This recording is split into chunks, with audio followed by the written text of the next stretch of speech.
ஒரு மனுஷனை பார்த்து என்கிட்ட வாலாட்டாதே அப்படின்னு சொன்னா அவன் நம்ம கிட்ட ஏதோ வம்புக்கு வர்றான்னு அர்த்தம். ஒரு நாயை பார்த்து யாரும் என்கிட்ட வாலாட்டாதே அப்படின்னு சொல்றது இல்லை. ஏன்னா நாய் வாலாட்டுனா அது நம்ம கிட்ட தன்னுடைய நன்றியை தெரிவிக்கிறதாக நினைச்சுக்கிட்டு இருக்கிறோம். ஆனா அது அப்படி இல்லை அப்படின்னு சொல்றாங்க அது சம்பந்தமான நிபுணர்கள். ஒரு நாய் தன்னுடைய வாலை இந்த பக்கமும் அந்த பக்கமுமா இப்படியும் அப்படியும் ஆட்டிக்கிட்டு இருந்தா அது பதட்டத்துல கூட இருக்கலாம். நாய் நட்பா இருந்தாலும் வாலாட்டும், ஆத்திரத்துல இருந்தாலும் வாலாட்டும், கோபத்துல இருந்தாலும் வாலாட்டும், குழப்பத்துல இருந்தாலும் வாலாட்டும், மகிழ்ச்சியா இருந்தா கூட அது வாலாட்டும். அதை நாம தப்பா புரிஞ்சுக்கிட்டு அதுகிட்ட போய் மாட்டிக்க கூடாது. நாயை பத்தி எனக்கு நல்லா தெரியும் அப்படின்னு சொல்றவங்க கூட அதுகிட்ட கடி வாங்கிட்டு நிக்கிறது உண்டு. நிபுணர்கள் என்ன சொல்றாங்க தெரியுமா? எப்பவுமே நாய்கள் திடீர்னு கடிச்சு விடுறது இல்ல, கடிக்கிறதுக்கு முன்னாடி சில அறிகுறிகளை காட்டும். அதை சரியா புரிஞ்சுக்கிட்டோம்னா தப்பிச்சுக்கலாம். ஒரு வீட்டுக்கு போறீங்க, அங்க புதுசா ஒரு நாயை பாக்குறீங்க, உடனே அதுகிட்ட போய் குனிஞ்சு சிரிச்சுக்கிட்டே அது தலையில தட்டுறீங்க. இது ரொம்ப தப்பா. ஒரு நாய் இன்னொரு நாயை நேருக்கு நேர் பார்த்து பல்ல காட்டுனா அது தன்னுடைய தன்முனைப்பை காட்டுதுன்னு அர்த்தமா. உன்னை விட நான் பெரியவன் அப்படின்னு சொல்லுதுன்னு அர்த்தம். அதனால நீங்க அது மாதிரி கிட்ட போய் சிரிக்கிறோம் அப்படின்னு நினைச்சுக்கிட்டு பல்ல காட்டினா உங்களையும் எதிரியா நினைச்சிரும். இன்னொரு விஷயம் என்னன்னா, தலையில தட்டுனா நாய்க்கு பிடிக்காது. அது தன்னை அடக்கிறதாகவும் அச்சுறுத்துறதாகவும் நினைச்சுக்கிட்டு இருக்கும்.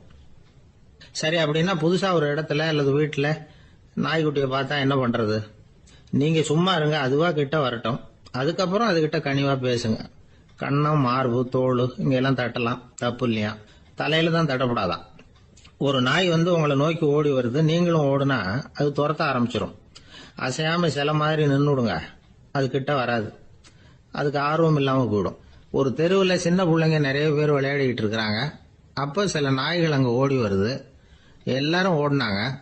அப்படி ஓடுறப்போ ஒரு பையன் கால் தடிக்க கீழே விழுந்துட்டான். என்னாச்சு தெரியுமா? துரத்திட்டு வந்த நாய்கள்லாம் கீழே விழுந்தவன ஒன்றும் செய்யல, அவன் கிட்டே போகல. ஓடிக்கிட்டு இருந்தாங்கல்ல பசங்க, அவங்கள துரத்திக்கிட்டு அவங்க பின்னாடி ஓடிச்சான். அதுதான் நாய்களுடைய சுபாவம். ஒரு நாய் நம்மளை நேருக்கு நேர் முறைச்சு பாக்குதுன்னு வச்சுங்க, நாமளும் அதை முறைச்சு பார்க்க கூடாது. நாம வேற பக்கம் எங்கேயாவது பார்க்க ஆரம்பிச்சிடணும். ஒரு நாய் கோபமா இருந்ததுன்னா அதோட வால் உறுதியா நேரா நிக்கும். ஒரு நாய் பணிந்து போனா அல்லது பயந்து போனா அது தன்னோட வாலை காலுக்கு நடுவுல வச்சுக்கும். ஒரு நாய் நம்மளை பார்த்து பயந்து நிக்குதுன்னு வச்சுங்க, அதனால நமக்கு ஆபத்து இல்லைன்னு நினைச்சிடக்கூடாது. உங்களை பார்த்துட்டு ஒரு நாய் ஒடுங்குச்சுன்னா நீங்க விலகி போயிடணும் அப்படின்னு அது நினைக்குது. நிறைய பேர் பயந்து போன நாயால கடிபடுறாங்க. இவன் நம்மளை விட பெரிய ஆள், மாட்டிக்கிட்டோம், வேற வழி இல்லை அப்படிங்கிற நினைப்புல தான் நாய் கடிக்க ஆரம்பிக்குதான். இதே மாதிரி சங்கிலியால கட்டி போடப்பட்டிருக்கிற நாயும் ஆபத்தானதுதான். தொடர்ந்து கட்டி போட்டிருந்தா காலப்போக்கில் அது ஒரு மாதிரி ஆயிடும். நாய் குழந்தைகளை கடிக்காது அப்படின்னு சில பேர் சொல்லுவாங்க. அதுவும் ஒரு தவறான நம்பிக்கை. அதனால சின்ன குழந்தைகளை தனியா நாயோட விளையாட விடக்கூடாது. ஆக கூடி நாயை பத்தி நிறைய விஷயம் புரிஞ்சுக்க வேண்டியிருக்குது. ஒருத்தர் தன்னுடைய நண்பர் வீட்டுக்கு போயிருந்தார். அவசியம் எங்க வீட்டுல சாப்பிட்டுட்டு தான் போகணும் அப்படின்னு ரொம்ப அன்பா சொல்லிவிட்டார். அதை மீற முடியல இவரால. சரின்னு உட்காந்துட்டார். சாப்பாடு போட்டாங்க, சாப்பிட ஆரம்பிச்சார். அவங்க வீட்டுல கட்டி போட்டு இருந்த நாய்க்குட்டி இவர் சாப்பிடுறத முறைச்சு பார்த்தது. ஏன் இப்படி என்ன இது முறைச்சு பாக்குது உங்க வீட்டு நாய்க்குட்டி அப்படின்னு அவர் கேட்டார். அப்போ அவங்க சொன்னாங்களாம், அதுகிட்ட ஒரு கெட்ட பழக்கம்ங்க, தன்னோட தட்டுல யாரு சாப்பிட்டாலும் அது அப்படிதான் முறைச்சு பார்க்கும் அப்படின்னாரா அவர். ஒரு ஊர்ல ஒரு ஆள் இருந்தான். நிறைய பணம் சேர்த்தான். அவனுக்கு சம்பாதிக்க தெரியுமே தவிர செலவு பண்ண தெரியாது. மகா கஞ்சன். காசை கையில எடுக்கவே மாட்டான். எடுத்தா செலவு செய்ய வேண்டியிருக்குமே, அதனால இப்படியே அவன் காலத்தை ஓட்டி விட்டான். வயசாயிட்டுது. அவனுடைய மனைவி ஒரு நாள் கேட்டாங்க, இவ்வளவு நாளா நீங்க என்ன எங்கேயுமே அழைச்சிட்டு போனதில்ல, இப்போவாவது அழைச்சிட்டு போக கூடாதா அப்படின்னாங்க. எங்க போகணும் சொல்லுன்னா. காசிக்கு போகணும், கங்கையில குளிக்கணும்னாங்க. இவன் பார்த்தான், இதுக்கு ஏன் அவ்வளவு தூரம் செலவு பண்ணிட்டு போகணும், நம்ம ஊர் ஆத்துலயே குளிக்கலாமே, இதுவும் புண்ணிய நதி தான், இங்க குளிச்சா அங்க குளிச்ச பலன் கிடைச்சிரும் அப்படின்னா. சரின்னு 2 பேரும் ஆத்தங்கரைக்கு போனாங்க. அன்னைக்கு ஏதோ விசேஷம், நிறைய கூட்டம், நிறைய பேர் குளிச்சுக்கிட்டு இருக்கிறாங்க. கரையில சில புரோகிதர்கள் நின்றுகிட்டு இருக்கிறாங்க. குளிக்கிறதுக்கு முந்தி அவங்க கிட்ட உட்காந்தா ஏதோ மந்திரம்லாம் சொல்லுவாங்க, கொஞ்சம் காசு கொடுக்க வேண்டியிருக்கும். அதனால இவன் என்ன பண்ணா, ஆத்தங்கரையிலேயே கொஞ்சம் தூரம் போனான். ஊரை விட்டு தள்ளி வந்துட்டான். அங்க யாருமே இல்லை. அப்பாடான்னு சந்தோஷப்பட்டான். குளிக்கலாம்னு புறப்பட்டான். இந்த நேரம் கடவுள் பார்த்தார். இந்த கஞ்சனுக்கு ஏதாவது புத்தி போகட்டணும் அப்படின்னு நினைச்சார். உடனே ஒரு புரோகிதர் மாதிரி உருவத்தை மாத்திக்கிட்டு அந்த ஆள் முன்னாடி வந்து நின்னார். அவனுக்கு அதிர்ச்சி. இங்க யாருமே இருக்க மாட்டாங்கன்னு நினைச்சா இங்கேயுமே ஒரு ஆள் வந்துட்டாரு, என்ன பண்றதுன்னு யோசனை பண்ணான். புரோகிதர் உருவத்தில் இருந்த கடவுள் சொன்னார், இத பாருங்க, இன்னைக்கு விசேஷ நாள், நீராடுறதுக்கு முன்னாடி சுயகல்பம் பண்ணிக்கிறது ரொம்ப நல்லது அப்படின்னார். என்கிட்ட பணம் எதுவும் இல்லையேன்னா. பரவாயில்ல, அப்புறமா கொடுங்க, வாங்கிக்கிறேன். ஆனா ஒண்ணு, எவ்வளவு கொடுப்பீங்கிறத மட்டும் இப்பவே சொல்லி கொடுங்க அப்படின்னார். இவன் ரொம்ப யோசனை பண்ணான். ஒரு 10 பைசா தரேன் அப்படின்னா. சரின்னு ஒத்துக்கிட்டு எல்லா கிரியைகளையும் அவர் செஞ்சார். அதுக்கப்புறம் கணவனும் மனைவியும் ஆத்துல குளிச்சாங்க. அவர் போயிட்டார். கொஞ்ச நாள் கழிச்சு அவன் வீட்டுக்கு வந்தார் கடனை வசூல் பண்றதுக்கு. வாசல்ல நின்றுகிட்டு இருந்த அவன் மனைவி இவரை பார்த்ததும் தயங்க ஆரம்பிச்சாங்க. அந்த அம்மா கிட்ட விஷயத்த சொன்னார். அந்த அம்மா ஓடி போய் உள்ள இருக்கிற தன்னுடைய கணவர்கிட்ட சொன்னாங்க. அவன் யோசனை பண்ணான், இப்ப வெளியில போனா அவனுக்கு 10 காசு கொடுக்க வேண்டியிருக்கும். அதனால எனக்கு காய்ச்சல்னு அந்த ஆளுகிட்ட சொல்லிவிடு, இன்னொரு சந்தர்ப்பத்துல என்ன வந்து பார்க்க சொல்லு அப்படின்னா. அந்த அம்மா போய் சொன்னாங்க. அப்படிங்களா, அப்படின்னா அவரை நான் உடனே போய் பார்க்கணுமே அப்படின்னு உள்ள நுழைய ஆரம்பிச்சார். அவங்க மறுபடியும் இருங்க தான் வரேன்னு சொல்லிவிட்டு உள்ள ஓடி விஷயத்த சொன்னாங்க. இது எதுடா வம்பா போச்சு அப்படின்னு பார்த்தான். மனைவியை கிட்டத்துல கூப்பிட்டான். இந்த பாரு, ஜன்னி கண்டு நான் இறந்து போயிட்டதா சொல்லிவிடு அப்படின்னா சொன்னாங்க. புரோகிதர் பார்த்தார். அப்படின்னா ஒரு வழியா இருந்து அவருடைய இறுதி சடங்குகளை நானே முடிச்சுட்டு போயிடுறேன் அப்படின்னார். உள்ள இருந்தவன் யோசனை பண்ணான், அந்த ஆள் என்ன விடமாட்டான் போல இருக்கு. அதனால ஒரு சவப்பெட்டியில என்னை வச்சு தூக்கிக்கிட்டு மயானத்துக்கு போங்க, பாத்துக்கலாம் அப்படின்னா. புரோகிதரும் விடுற மாதிரி இல்ல, கூடவே நடந்து போயிட்டு இருக்கிறார். அங்க இறக்கி சடங்குகளை முடிச்சுட்டு தீ வைக்கிற நேரம் பொட்டிக்குள்ள இருந்த நம்ம ஆளு அலறி அடிச்சுட்டு வெளியில ஓடி வந்தான். புரோகிதர் உருவத்தில் இருந்த கடவுள் சிரிச்சார். தன்னுடைய சுய உருவத்தை காட்டினார். அதுக்கப்புறம் அவனை கூப்பிட்டு, இத பாருப்பா, ஏன் இப்படி அல்லாடுற, ஏதாவது வரம் வேணும்னா கேள் தரேன் அப்படின்னார். அவன் யோசனை பண்ணான். பகவானே, ஒரே ஒரு வரம் தான் உங்ககிட்ட கேட்கணும்னா. என்ன வேணும் கேளுன்னார். அந்த 10 பைசா தட்சணையை தள்ளுபடி பண்ணா போதும் அப்படின்னா. கடவுளும் சரின்னு சொல்லிட்டு போயிட்டார். இப்படி ஒரு கதையை சுவாமி சிவானந்தர் சொல்லியிருக்கிறார். செல்வந்தர்கள் பல பேர் இப்படித்தான் இருக்கிறாங்க. தாங்களும் அனுபவிக்க மாட்டாங்க, அடுத்தவங்களுக்கும் கொடுக்க மாட்டாங்க. இது மாதிரியான கஞ்சர்களுக்கு இந்த உலகம் இல்லை, அந்த உலகம் இல்லைங்கிறார் அவர்.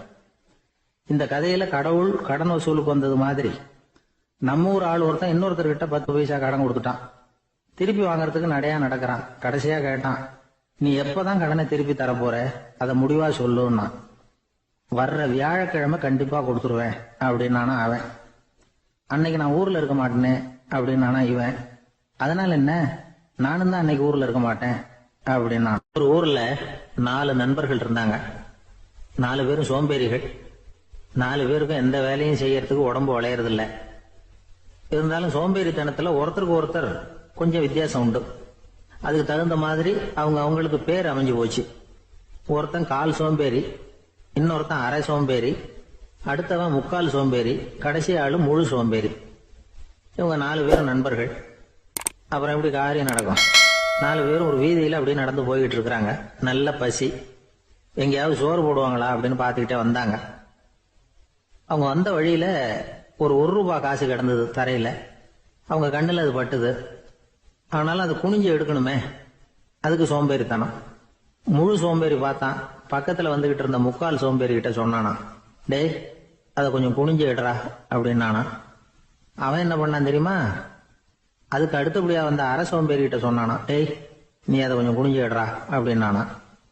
அவன் இவனை விட மோசம், அடுத்தவங்க கிட்ட சொல்லியிருக்கிறான். அவனும் குனியறதுக்கு தயாரா இல்ல. ஆக கூடி கடைசியில யாருமே காசை எடுக்கல.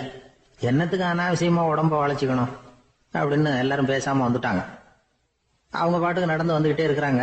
எதிரில் ஒருத்தன் வாழைப்பழத்தை வண்டியில வச்சு தள்ளிட்டே வந்தான். ரூபாய்க்கு 4 பழம்னு கூவி வித்துக்கிட்டே வர்றான்.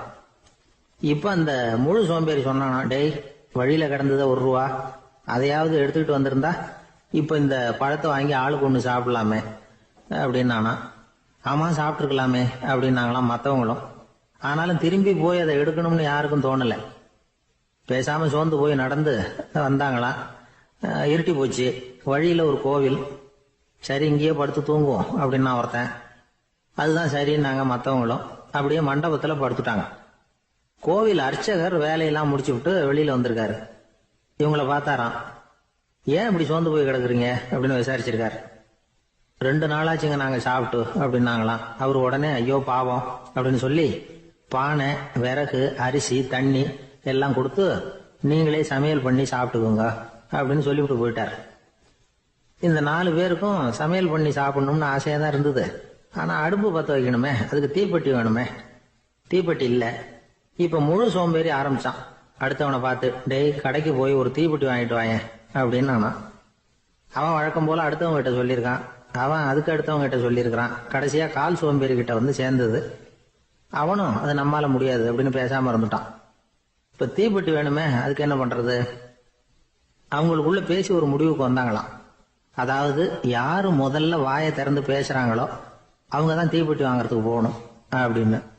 அவ்வளவுதான். உடனே 4 பேரும் வாயை கெட்டியா மூடிக்கிட்டு படுத்துக்கிட்டாங்க. அவங்க சமையல் பண்ணி சாப்பிட்டாங்களா என்ன அப்படிங்கறது அர்ச்சகருக்கு தெரியல. சரி பார்த்துட்டு வரலாமேன்னு வந்தார். வந்து பாக்குறாரு, இவங்க 4 பேரும் அசையாம படுத்து கிடக்குறாங்க.